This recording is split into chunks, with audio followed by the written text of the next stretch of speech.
அந்த படத்துக்கும் எனக்கும் சம்பந்தமே இல்லை. திடீரென யுவன் சங்கர் ராஜா போட்ட ட்வீட். என்னாச்சு? இசைஞானி இளையராஜாவின் மகன் யுவன் சங்கர் ராஜா தமிழ் சினிமாவின் முன்னணி இசையமைப்பாளராக பல வெற்றி படங்களுக்கு இசையமைத்து வருகிறார்.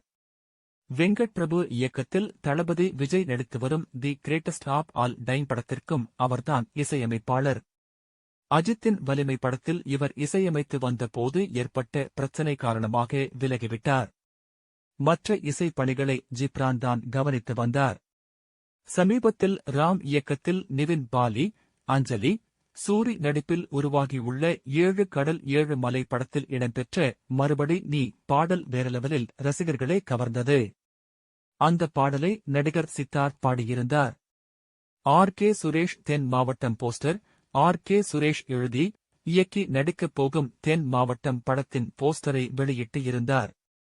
சமீபத்தில் நடைபெற்ற காடுவெட்டி படத்தின் இசை வெளியீட்டு விழாவில் ஆருத்ரா கோல்டு மோசடி குறித்தும் தான் யாரையும் ஏமாற்றவில்லை என பேசியிருந்தார். இந்நிலையில் அவர் வெளியிட்ட போஸ்டரில் இசையமைப்பாளர் யுவன் சங்கர் ராஜா தென் மாவட்டம் படத்திற்கு இசையமைக்கப் போவதாக குறிப்பிடப்பட்டு இருந்தது. யுவன் சங்கர் ராஜா அதிரடி. பத்திரிகை நண்பர்களுக்கும் எனது ரசிகர்களுக்கும் ஒரு விஷயத்தை கிளியர் பண்ண விரும்புகிறேன். நான் இந்த படத்தில் பணியாற்றவில்லை. யாரும் இதுவரை பணியாற்ற வேண்டும் என அணுகவும் இல்லை என அதிரடியாக ட்வீட் ஒன்றை போட்டு ஆர்.கே. சுரேஷுக்கு ஆப்படித்துள்ளார் யுவன் சங்கர் ராஜா. அனைத்து அரசியல் தலைவரையும் தெரியும். காடுவெட்டி படத்தில் ஹீரோவாக நடித்துள்ள ஆர்.கே. சுரேஷ் ஆருத்ரா மோசடி வழக்கில் போலீசார் கைதுக்கு பயந்து வெளிநாட்டுக்கு தப்பிச் சென்றதாக கூறப்பட்டது.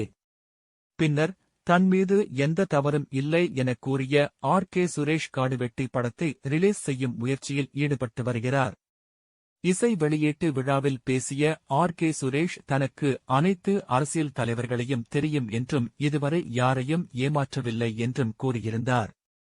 வம்பே வேண்டாம். ஆருத்ரா மோசடி வழக்கில் ஆர்.கே. சுரேஷ் பெயர் அடிபட்ட நிலையில் அவரது இயக்கத்தில் சாதிய படமாக உருவாகும் தென் மாவட்டம் படத்தில் யுவன் சங்கர் ராஜா இசை என வந்த அறிவிப்பை பார்த்து ஷாக்கான அவர் உடனடியாக அந்த படத்திற்கும் தனக்கும் எந்தவொரு சம்பந்தமும் இல்லை என ட்வீட் போட்டுள்ளார். GOAT first single. Yuvan Shankar Raja tweet போட்டதும் நல்ல விஷயம் பண்ணீங்க என பாராட்டிய விஜய் ரசிகர்கள் உடனடியாக கோட் படத்தின் அந்த ஃபர்ஸ்ட் சிங்கிள் குறித்து ஏதாவது ஒரு அப்டேட்டை தட்டி விடுங்க பாஸ் என கோரிக்கை வைக்க ஆரம்பித்துவிட்டனர். ஏற்கனவே வெங்கட் பிரபு இப்போதைக்கு அப்டேட் ஏதும் வராது என்றும் சிஜி பணிகளுக்காக லாஸ் ஏஞ்சல்ஸ்க்கு செல்ல வேண்டும் என்றும் கூறியிருந்தார்.